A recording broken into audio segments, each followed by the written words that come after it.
My brothers and sisters, in 1 Corinthians 13:7, we see that love is more than an abstraction or ideal. It is action. 4 specific actions are always performed by true love. And the second is that love always trusts or believes all things.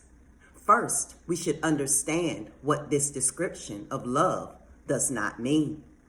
The fact that love believes all things does not make a loving person a dupe. Neither does it mean that love is naive, undiscerning, or credulous. We're not talking about gullibility here, and a foolish lack of skepticism is not a part of love.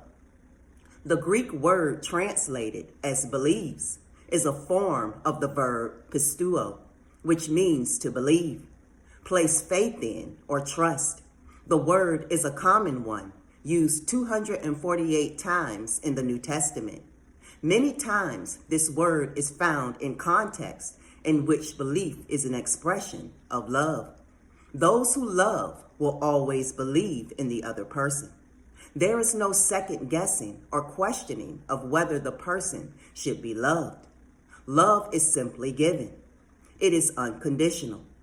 The loved one does not need to perform anything or achieve a certain goal in order to be loved.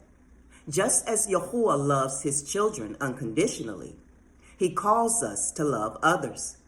Love is based on who he is, not on what others do. Some scholars suggest this teaching of love always trusts is directly connected to Paul's rebuke of lawsuits earlier in his letter.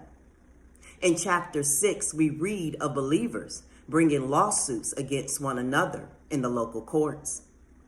Love that always trusts would not do such a thing. A person with Yahuwah's type of love will always trust.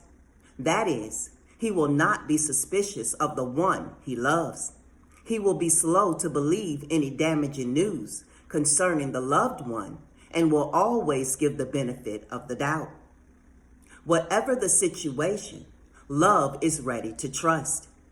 To trust someone means that you are ever ready to believe the best of him or her. The loved one may have a checkered past or be in some other way undeserving of trust. Yet true love is able to look past that and meet the need of the individual. Mistrust, caginess, and suspicion are at odds with Elohimly love. If brothers and sisters in Mashiach would believe in one another, setting suspicion aside and extending unconditional love, what a difference it would make in the assembly.